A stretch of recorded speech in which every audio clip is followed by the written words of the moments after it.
I recently spoke to a group of medical students here in my hometown, and I brought my son with me because he's getting ready to graduate high school.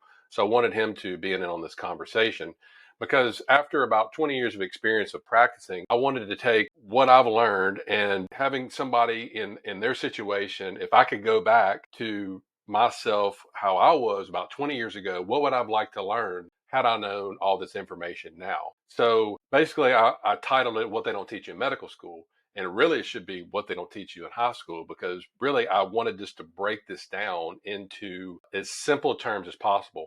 And I told them, I said, look, you guys are like pro athletes. Because I said, look, you spend all this time, effort, training, you're just focused on becoming a doctor. Just like the pro athlete, they're in high school, they're in college, they're eating, they're working out, they're training, they're watching film, they're doing whatever. They're not making any money. They're broke, just like, we were before we got out, broke.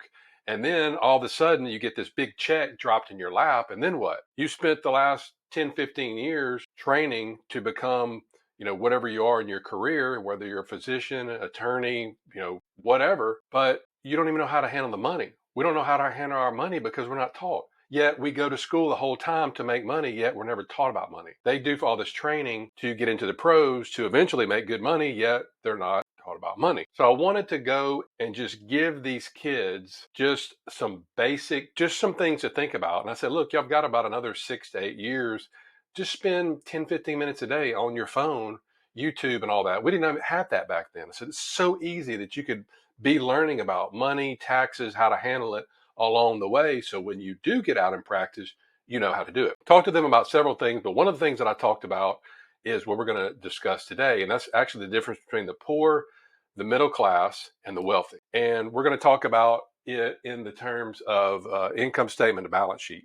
You've probably heard this before. If you have, it's a review. If you haven't, then pay attention because this is extremely important. So we're going to talk about the poor first. So poor person, you've just got a little bit of money trickling in. They typically don't really have many liabilities. They rent. They may or may not have a car. They may just ride the bus.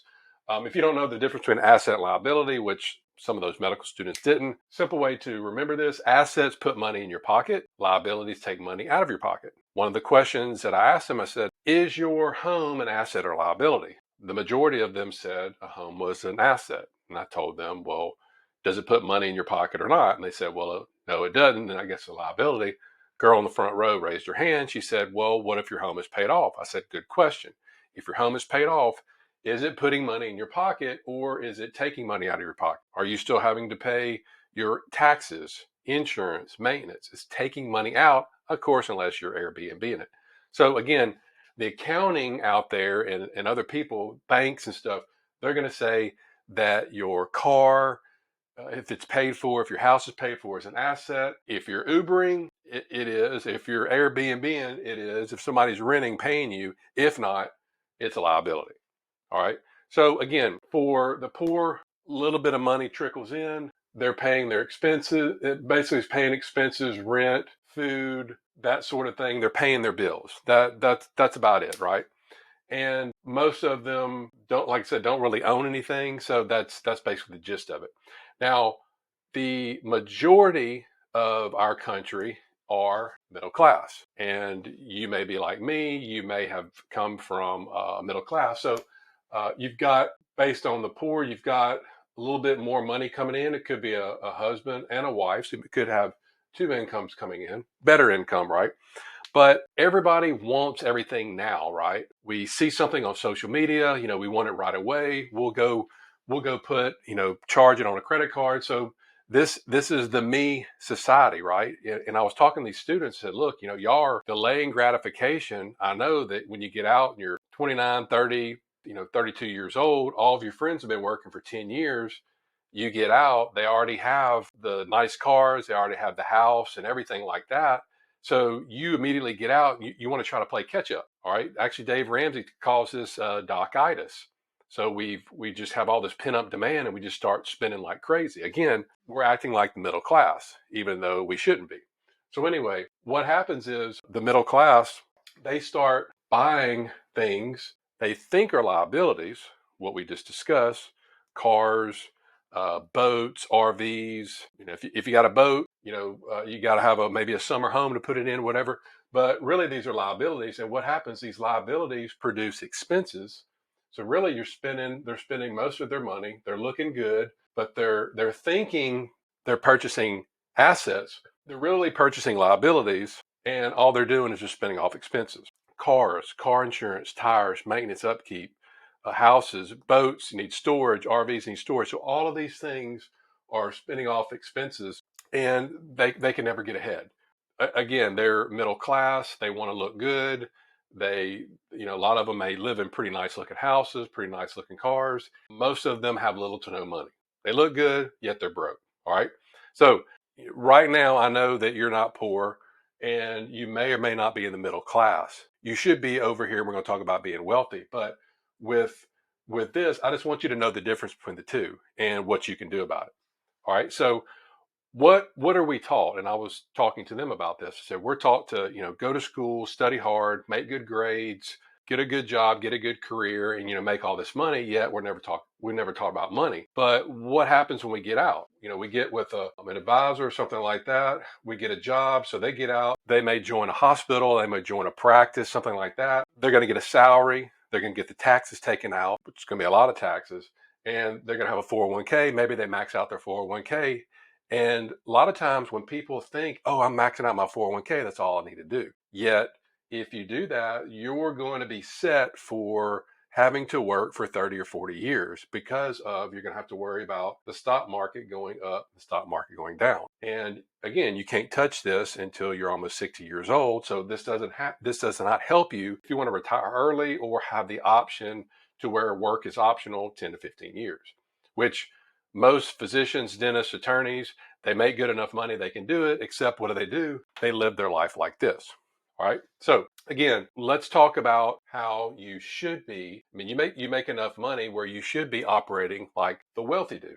Okay. So they have, if you're a physician, dentist, attorney, something like that, you have a bigger pipeline of money, maybe $200,000, $300,000, $400,000 a year or more, maybe one or two incomes. And of course, we don't want you to live like the millionaire next door to where you're buying all these secondhand clothes and secondhand cars and never go on a nice vacation. I don't want you to live like that, right?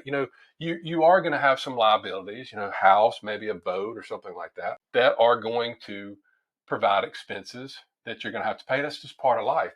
But here's the thing, again, focus on if all you're going to do is a 401k, again, you're going to have to work a long time. But how do the wealthy operate as they're going through life? This isn't like a get rich quick thing, okay?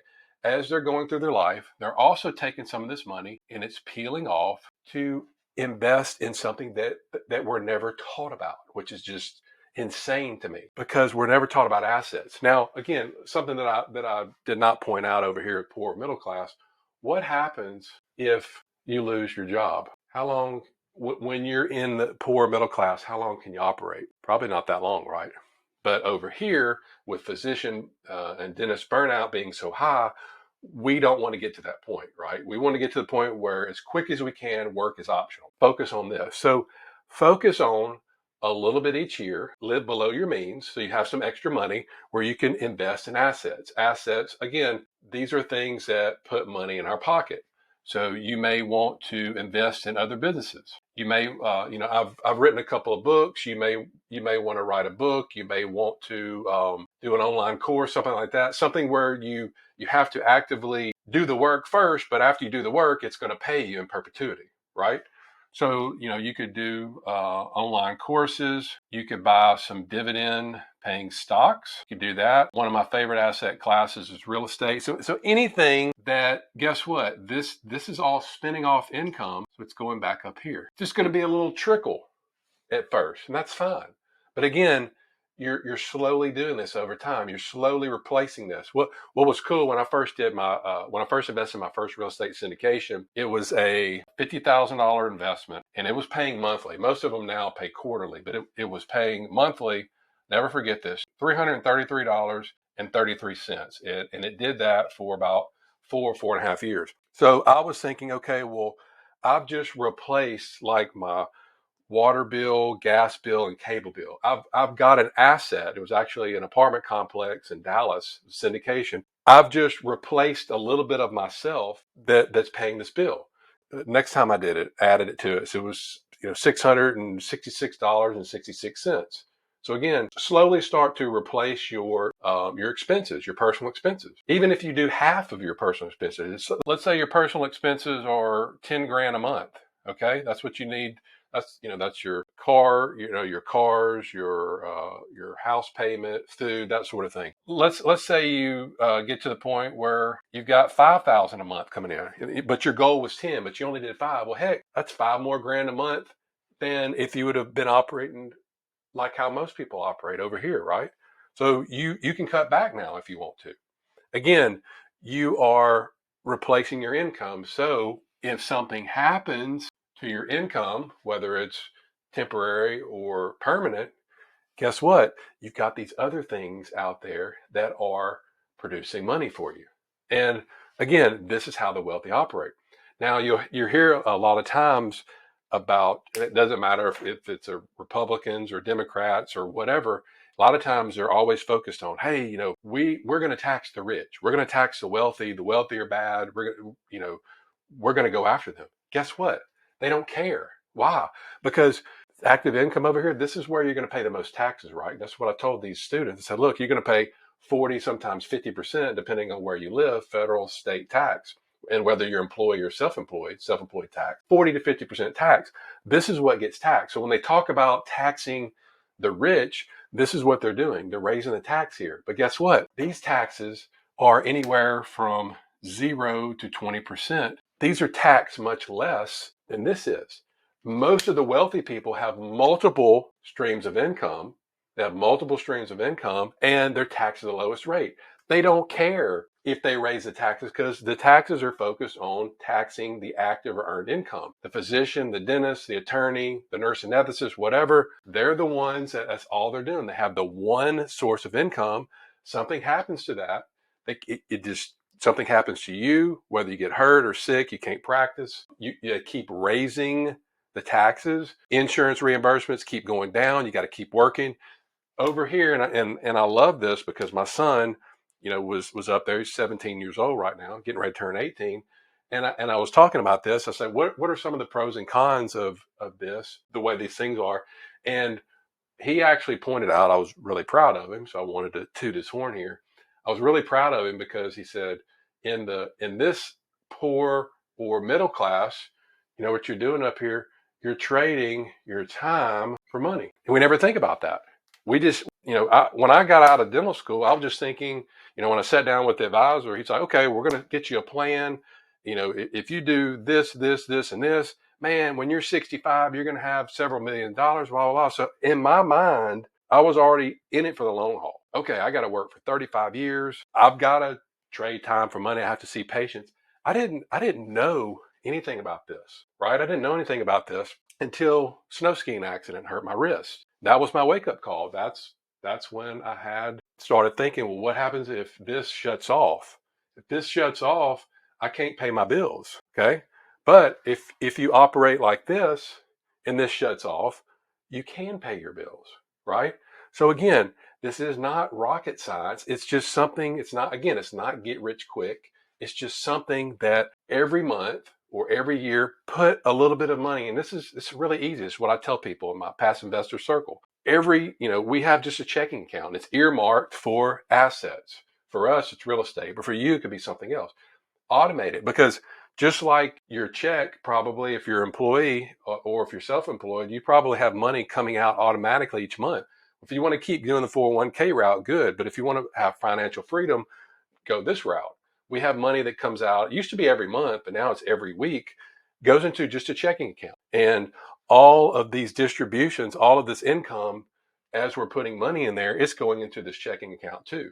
So as the checking account grows and it gets to the point where we're ready to invest, then we just invest in one of these businesses or assets or real estate or whatever. And it's just a cycle. It's very easy to do, but it's just basically we're just paying ourselves just a little bit each month. For us, a little bit each week. For you, a little bit each month. And just focus on doing this to start to replace your income. If you do this, I guarantee you, If you're a high income professional and you stick with this 10 years or less, you can get to the point where probably work is optional for you. If you go this route, you're in it for the long haul, 30, 40 years. Neither one is bad. And I'm not telling you that uh, it's bad to work for 30 or 40 years. I mean, I'm never going to retire. I love what I do, but I'm going to actually, my goal is to transition out of practice to where I can teach what I'm doing now full time. Educating people on this, educating people on real estate, whatever you like to do, I encourage you to do it. But I want you to get to the point where you do it because you want to do it, not because you have to do it. That's the key. Now, if you are interested in learning more about how to get involved with these assets, I put a link below this video for my Passive Investor Circle. If you're a accredited investor, click on the link. You can then start having access to the different assets, the different real estate syndications, those sort of things that I personally invest in. And there's a ton of different syndications and deals out there. I try to find the ones personally best for me, pass them along to you. The group is free. Again, Passive Investor Circle button below the video. Hopefully I'll see you in the group. Take care.